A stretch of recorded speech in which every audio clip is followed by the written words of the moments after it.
Bureau chief star Asia news, इसके अलावा मुख्तलिफ़ अखबारात में भी ये लिखते रहते हैं और अपनी ख़बरें देते रहते हैं। तो आइए इनसे पाकिस्तान की सियासी सूरत हाल के बारे में बात करते हैं और इस वक्त जो एक सियासी सूरत हाल बनी हुई है अमेरिका के हवाले से या जो बाकी भी सूरत हाल है उसके हवाले से बात करते हैं। जी अस्सलाम वालेकुम। वालेकुम सलाम वरहमतुल्लाहि वबरकातुहू। सबसे पहले तो ये बताएं कि आप किस चैनल में हैं और किस किस अखबारात के लिए काम करते हैं। जी सर, सबसे पहले रोज़नामा नया दौर ABC अखबार है, उसमें ब्यूरो चीफ़। उसके बाद ANN न्यूज़ इंचार्ज नुमाइंदगान पंजाब और bureau chief star Asia news और असिस्टेंट इंचार्ज नुमाइंदगान अवामी दर्शन ABC अखबार। ये जो इस मतलब के इदारे के साथ मैं चल रहा हूँ सर। जी, तो माशाल्लाह बहुत बड़ा नाम है और बहुत सारे इदारों में काम कर रहे हैं। तो सबसे पहला सवाल आपसे ये करते हैं कि इस वक्त जो पाकिस्तान की सियासी सूरत हाल बनी हुई है तो उसके हवाले से आप क्या कहेंगे। जी सर, जैसे बड़ी बड़ी जमातें हैं, मेरी नज़र में तो बड़ी जमातें 3 हैं, जैसे PTI हो गई और पीपल पार्टी हो गई, मुस्लिम नून लीग हो गई।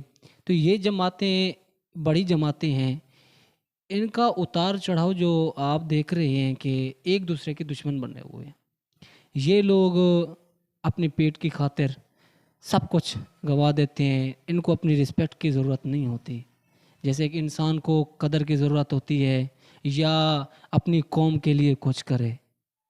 ये सूरत हाल जो जिस तरीके से आप पूछ रहे हैं, तो मैं तो कहता हूँ कि अभी जो सबसे ज़्यादा जो भारी जा रही है वो पीपल पार्टी जो नून लीग के लिहाज से, और इनसे ज़्यादा जो है वो PTI है।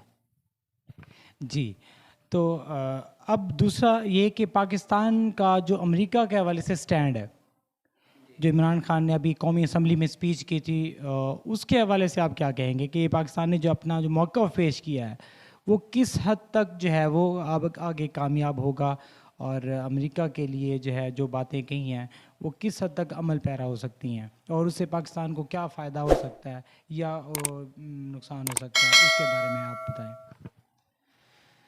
जी सर, सबसे पहले मैं एक चीज़ से बहुत खुश हूँ, जो इमरान खान ने बयान दिया ना, मैं इससे बहुत एक्साइटेड हुआ, पुरजोश हुआ, इतनी खुशी हुई, शायद हमारे पाकिस्तान में तारीख़ में ऐसे वज़ीर आज़म मुँह तोड़ जवाब नहीं दे सके। उन्होंने साफ साफ इनकार कर दिया, हमने हवाई अड्डे नहीं देने, और हाँ, अमन की बात करते हैं तो फिर हम आपके साथ हैं। अगर इस तरीके से हमें इस्तेमाल करना चाह रहे हैं दूसरे ममालिक के ख़िलाफ़ या अपना फ़ायदा उठा रहे हैं, उसके लिए मेरा साफ साफ जवाब है। इसके लिए आप देखें, बाकी भी जैसे वज़ीर आज़म हैं, वज़रा हैं, अगर इस तरीके से उनका आप बयान देख रहे हैं सामने, तो वो अंदर की बातें कुछ और हैं और जो दिल की बात है वो सामने आ जाती है। जो इमरान खान ने कह दी है, आप उसको देख रहे हैं। जी, पाकिस्तान पे वैसे पहले भी बहुत दबाव है क्योंकि फैटफ इजलास जो हुआ है उसमें उन्होंने पाकिस्तान को ग्रे लिस्ट से नहीं निकाला और अमेरिका के कहने पे ही नहीं निकाला, वरना पाकिस्तान वाइट लिस्ट में होता और उस पर काफ़ी पाबंदियां हट जाती और ग्रोथ पाकिस्तान की और भी ज़्यादा हो जाती। तो ये पाकिस्तान पे बहुत ज़्यादा प्रेशर है, तो उस प्रेशर में भी इमरान खान ने मेरे ख्याल में बहुत अच्छा काम किया और बहुत ज़बरदस्त जवाब दिया है। जी, इमरान खान साहब सर बज़ाते ख़ुद इंसान ईमानदार हैं, और जो बाकी जो मतलब सियासत में उनके कोलीग्स हैं, उनके दोस्त हैं, वो एक दूसरे की टांग खींच रहे हैं। सियासी लिहाज से हम देख रहे हैं, ऐसा वज़ीर आज़म पाकिस्तान की एक नेमत है, जिसको हम नेमत कह सकते हैं। और सियासी जितना भी मतलब के लीडर हैं, जब भी अपने इक़्तिदार में आते हैं, इंडिया हो गया, जैसे अमेरिका हो गया, जब इनकी बातें शुरू हो जाती हैं और अपने जो जब इनका इक़्तिदार होता है उसको यूज़ करके तो पाकिस्तान को नीचे ले आती हैं। लेकिन इमरान खान साहब की बात कर रहे हैं। बाकी महंगाई के पे हम बहुत मतलब डिसहार्ड हैं इमरान खान साहब के साथ। इस लिहाज से देखा जाए तो पावरफुल वज़ीर आज़म मिला है, और हमें ऐसा वज़ीर आज़म ज़िंदगी में कभी नहीं मिलेगा। जी, अपोजिशन और पीडीएम के हवाले से क्या कहेंगे? अपोजिशन में बहुत सारी जमातें हैं, पीडीएम में भी बहुत सारी जमातें, सारी जमातें शामिल हुई, फिर एक एक करके कुछ निकल गई, और अब उसकी सियासत को किस तरह से देख रहे हैं अब? एक सर मैं आपको बात बताऊं, लोग कहते हैं 5 उंगलियां बराबर नहीं हो सकती। मैं कहता हूं 5 उंगलियां बराबर हो सकती हैं। वो किस तरह? जब आप खाना खाते हैं उस टाइम 5 बराबर होती हैं। तो इस तरीके से पीडीएम भी है, इसी तरीके से जब खाने का टाइम आता है तो ये बराबर सब मिल जाते हैं, चाहे पीपल पार्टी का हो, चाहे अले कोई भी मतलब कि जमात का मतलब कि लीडर हो, तो सब मिल जाते हैं खाने का टाइम जब हो। अगर इनको खाने का टाइम मतलब कि इनको कोई पैसा या कोई इनकी पेट पूजा ना हो तो फिर एक दूसरे को ऐसे घसीटते हैं। आप देख लेते हैं पीपल पार्टी वालों को देखें, इससे पहले नवाज शरीफ को देखें, अब इमरान खान साहब को देखें। अब ये सारी जमातें अगर इकट्ठी भी हो जाएं तो फिर भी जैसे इक़्तिदार में जो जमात चल रही है उसके खिलाफ सब एक ही आवाज़ बन जाती हैं। जब उनका फ़ायदा मतलब पीपल पार्टी का हो जाए तो वो अपने फ़ायदे के लिए कभी नून लीग को साथ नहीं रखेगी, कभी और जमात को साथ नहीं रखेगी। इस तरीके से कोई जमाती जितने भी हैं वो अपने फ़ायदे के लिए कोई और को साथ नहीं देता। जी, अभी बजट का इजलास हुआ है और काफ़ी दिन वो चलता रहा है, तो अपोजिशन ने बहुत शोर मचाया था कि हम ये कभी भी बजट पास नहीं होने देंगे। तो वफाकी हुकूमत ने वो अपना बजट पास कर दिया है, और एक हमारे अपोजिशन लीडर ने भी कहा था कि हम सीसा प्लाई दीवार बन जाएंगे और कभी भी बजट पास नहीं होने देंगे, और बिलावल साहब ने भी कहा था कि हम कभी भी जो है बिल पास नहीं होने देंगे और हम इसमें बहुत सारी तरमीम लाएंगे। लेकिन जब उनसे कहा गया कि आप अपनी तरमीम लाएं तो उन्होंने उसके बारे में कुछ भी नई तरमीम नहीं दी, उसमें कोई खामियां भी नहीं निकाल सके। तो इस हवाले से आप क्या कहेंगे कि वो खुद फिर आए भी नहीं हैं?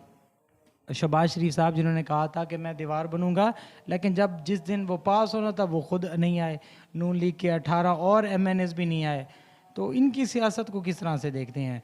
क्या इनके अल्फाज अपने लिए मायने नहीं रखते? सर आप खूब जानते हैं जो भी चैलेंज करता है, जो भी मतलब कि चाहे शहबाज शरीफ हो, चाहे बिलावल हो, चाहे जरदारी साहब हो, दीगर बाकी भी जितने हैं, हुकूमत के ख़िलाफ़ जो भी वो चैलेंज खड़ा करते हैं उसका सामना उन्होंने कभी नहीं किया। ये आपको पता है।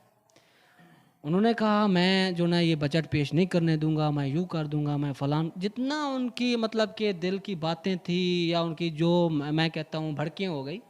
तो ये बताएं तो रियल तो नहीं हुआ ना, वो सामने तो नहीं है, वो असेंबली में भी नहीं है, वो बात भी नहीं करने आए। अब वो कहाँ गई बातें? अब वो कौन सी चीज़ें जो बड़ी बड़ी चीज़ें थी, इमरान खान साहब यूँ है, फलान है, हम यूँ करेंगे, रोड पे आएगा, यूँ कर देंगे, मेरे साथ पब्लिक है, वो आप जो बड़ी बड़ी बातें हैं वो आप तो सुनते रह गए हैं ना। अब ये बताएं कुछ हुआ इमरान खान साहब को? अब वो उसने कितनी घंटे तकरीर की आप खुद देखते हैं। पूरी पार्टी जितनी थी सॉरी पीटीआई, और साथ पीपल पार्टी भी थी, साथ नून लीग, बाकी जमातें सारी थी, कितनी देर उन्होंने तकरीर की है? कोई बोलने वाला था? किसी ने कहा कि अब बस हम नहीं, लेकिन दिल की जो बात है वो दिल में नहीं मानते। लेकिन इमरान खान साहब जो बात कर गए हैं अब उनको माननी पड़ेगी। जी बिल्कुल, जो भी इस आखिरी इमरान खान की तकरीर में जितने भी अपोजिशन के अरकान थे सारे बिल्कुल खामोश, और अक्सर को तो मैंने देखा है वो उनके लिए डेस्क बजा रहे थे उनकी तारीफ़ में, ठीक है। लेकिन अब जो इजलास पहले होते रहे हैं उसमें बहुत ज़्यादा शोर शराबा हंगामा राई, ऐसे ही सिंध इजलास में भी ऐसा होता रहा है, हर वक्त हंगामा राई होती रहती है। और सिंध असम्बली ने कुछ जो MPs हैं उनको आने से भी रोक दिया है। तो आपको क्या लगता है क्या ऐसी चीज़ होनी चाहिए जिससे ये शोर शराबा हंगामा रहे रुक जाए और कुछ काम हो सके, क्योंकि जब से पीटीआई की हुकूमत आई है तो मेरे ख्याल में बहुत कम ही बिल पास हुए हैं, और जो तरमीम हुई हैं वो भी बहुत कम हुई हैं, नए कानून भी बहुत कम बने हैं। मतलब को जो पाकिस्तान के लिए जिस मकसद के लिए वो वहाँ पे बैठे हैं वो नहीं हो रहा, वो बहुत कम हो रहा है। लिहाजा ये शोर शराबे में ही बस वक्त गुजार के चले जाते हैं। उसके बारे में आप क्या कहेंगे? सर जो बात आपने की है बिल्कुल 100% है। इस चीज़ को ठीक नहीं कर सकते। अगर ठीक भी करें तो फर्स्ट ऑफ ऑल एक दूसरे की रिस्पेक्ट, स्पीकर बैठे हैं उनकी रिस्पेक्ट होनी चाहिए, और स्पीकर साहब को बाकी जैसे पार्लियामेंट में एमएनएज हैं और एमपीज हैं उनकी रिस्पेक्ट करनी चाहिए। जब ये रिस्पेक्ट की बात आती है तो मेरे ख्याल में हंगामी सूरत जो आप बता रहे हैं ये नहीं हो सकती। बात ये है कि पाकिस्तान की जो मोहब्बत है इन लोगों के दिलों में नहीं है, इनको अपने पेट की है। मैं वही बात दोहराऊंगा, अपने पैसे को बनी हुई अपनी जायदाद बनाने की, जितना भी ये पैसा इकट्ठा कर लेना फिर भी कहते हैं ये बहुत कम है। ये चीज़ ख़त्म हो जाए ऑटोमेटिक ये निज़ाम दुरुस्त हो जाएगा, कोई इसका मसला तो नहीं है। साफ जो दिल की बात है ना, बस दिल को साफ रखें, ये लोग ईमान ले आए, पाकिस्तान का नाम रोशन करें और अ, एक दूसरे की रिस्पेक्ट लाजमी करें। जी जी, रिस्पेक्ट के साथ साथ उनकी तनख्वाहें भी होती हैं और लाखों रुपए में तनख्वाहें लेते हैं, और उसके अलावा मराहत भी लेते हैं। तो मेरे ख्याल में ज़्यादा बेहतर ये होगा कि जो बंदा वहाँ पे शोर शराबा करता है और तामीरी काम नहीं करता तो उनसे वो मराहत ले लें, वो वो तनख्वाह ले लें। 2 महीने बाद वो खुद ही ठीक के आए बैठे होंगे कि अब हमने वो ये काम करना है, तामीरी काम करना है, और वहाँ पे सिर्फ शोर शराबा नहीं करना। जी बिल्कुल आपने सही कहा। अगर तनख्वाहें इनकी बंद कर देना, यकीन करें ऑटोमेटिक सही हो जाएंगे। मैंने बात आपको पहले बताई है, सब चीज़ पेट की पूजा कर रहे हैं, ये सब चीज़ जो मेन चीज़ चल रही है पेट की पूजा।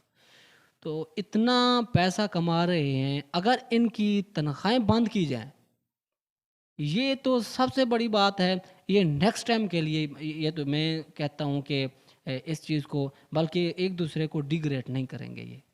जी बिल्कुल, इस तरह से एक शाहिद खान अब्बासी ने बयान दिया था स्पीकर को कि मैं तुम्हें जूता मारूंगा।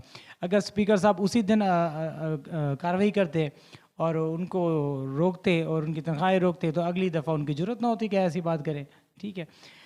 अच्छा, अब इस पाकिस्तान तहरीक इंसाफ की हुकूमत को तकरीबन 3 साल गुजर चुके हैं, 3 साल से ज़्यादा हो रहे हैं। 3 बजट उन्होंने पेश कर दिए हैं। तो महंगाई की जो सूरत हाल है वो दिन ब दिन बढ़ती जा रही है।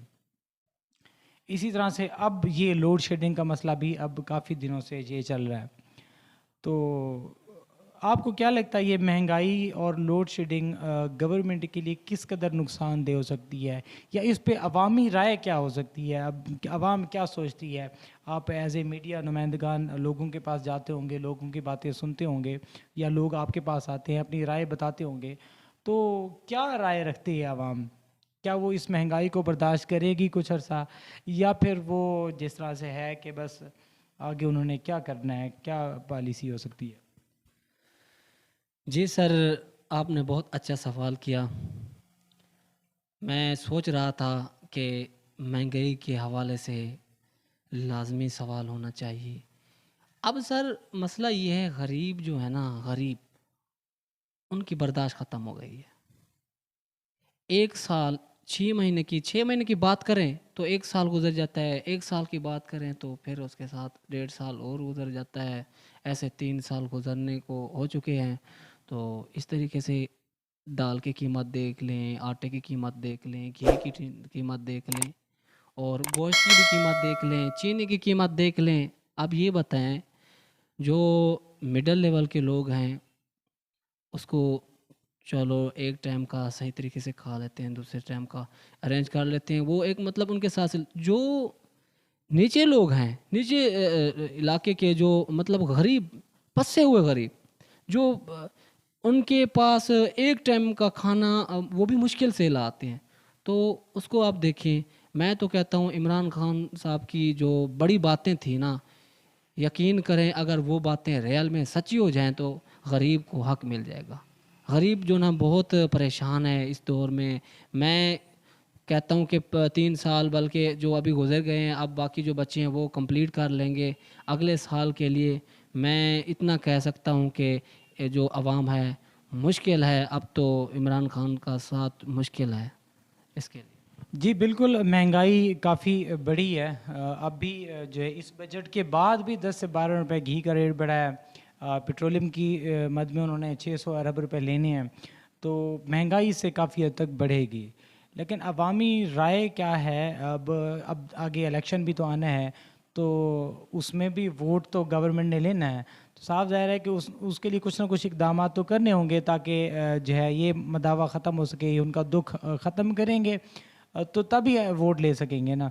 तो आपको क्या लगता है, ये अब कश्मीर का इलेक्शन होने लगा है, उसके हवाले से गवर्नमेंट की पॉलिसी किस किस हद तक है, और आगे 1-2 साल बाद इनका अपना इलेक्शन भी है, क्योंकि 1 साल और है उसके बाद तो इलेक्शन की तैयारी है, तो क्या पॉलिसी होनी चाहिए इमरान खान की कि वो अब अपने आप को नेक्स्ट कामयाब कर सकें, या आपको लगता है कि ये दोबारा आगे कामयाब हो पाएंगे जिस तरह की सूरत हाल अब चल रही है?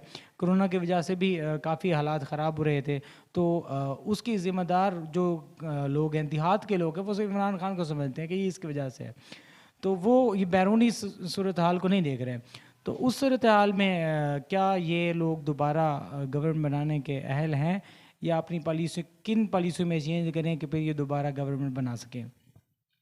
सर बात ये होती है कि एस्टेब्लिशमेंट जिसकी है गवर्नमेंट उसी की है। अच्छा, दूसरी बात ये है, कश्मीर की आप बात कर रहे थे, वो आप देख रहे हैं कि अब कौन सी जमात किस पलड़े में है, और जो उनका नाम भी नहीं लेना चाहती तो अब उनके साथ खड़ी है। जिसकी गवर्नमेंट हो, अगला चाहे जितना बड़ा दुश्मन हो, जिस जमात का हो, जिस पार्टी का हो, तो वो अपने फ़ायदे के लिए बिक जाता है। जी, जी, बिल्कुल। आप मेरे ख़्याल में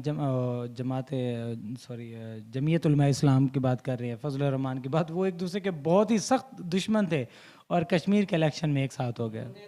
उन्होंने तो उनको काफिर कह दिया था, ये याद है ना आपको? तो आप देखिए, आप काफिर काफिर का साथ क्यों दे रहे हैं? ये चीज़ें सर अवाम को ब्लैकमेल करने के लिए, अवाम का फ्यूचर तबाह करने के लिए ये लोग इस तरीके से अवाम का खून चूस लेती हैं। उनकी जो ना ऐसी एकदम उनका नाम ऊपर ले जाते हैं, फिर एकदम उनकी जो ना उनको बल्कि गालियाँ बकते हैं। आपने ये तो सामने देखा है कितना लोग इनसे डिस्टर्ब भी हो गए हैं, कि परेशान भी हैं, और जो बाकी गुर्बत की बात आप कर रहे हैं ना, इनको किस तरीके से हल करना चाहिए, इमरान खान साहब किस तरीके से अगर अगली हुकूमत बनाना चाहते हैं तो इमरान खान साहब को क्या करना चाहिए? ये चीज़ सर ये है, उन्होंने जैसे पहले वादा किया था, सबसे पहले वो वादा पूरा करें। अगर वो वादा पूरा कर सकती हैं, फिर अवाम उनके साथ है। ठीक है? जी बिल्कुल, जैसे घर बनाने थे, हाँ, 10 लाख और 1 करोड़ नौकरियां देनी थी, तो ये मामलात हैं जो उसको पूरे करने पड़ेंगे, और महंगाई को भी कम करना पड़ेगा। बिल्कुल। जी, इसी तरीके से ना जितना उनके वादे थे वो वादे पूरे करें और आवाम का साथ दें। आवाम ने बहुत मोहब्बत दी है, इतना आवाम ने मोहब्बत दी है शायद ज़िंदगी में मैंने पहला वज़ीर आज़म देखा है। अब आवाम की ना सुनी जाए तो मैं तो कहता हूँ सबसे एक जो आवाम है उनकी दिलेज़ारी हुई है, तो मैं कहता हूँ वो तो शायद कभी ज़िंदगी में पूरी नहीं कर सकता। अगर अब भी आवाम की नहीं सोच सकते तो। जी, तो ये थे हमारे दोस्त, हमारे साफ़ी, जलालपुर की शान, जनाब सादुल्ला मदनी साहब, जो कि अपनी राय बता रहे थे, अपनी सोच बता रहे थे। आप लोगों का भी बहुत शुक्रिया कि जिन्होंने हमारी वीडियो को देखा। काइंडली आप लोगों से दरख्वास्त है कि इस वीडियो को लाइक करें, शेयर करें, कमेंट करें, और हमारे चैनल को सब्सक्राइब ज़रूर करें। मिलते हैं नई वीडियो के साथ, और मैं सर का बहुत बहुत शुक्रगुज़ार हूँ कि वो हमारे अपने कीमती वक्त में से हमारे लिए टाइम निकाला है। सर आपका बहुत बहुत शुक्रिया। मेहरबानी, जज़ाकल्लाह सर। जी, मिलते हैं नई वीडियो के साथ, तब तक के लिए अल्लाह हाफ़िज़।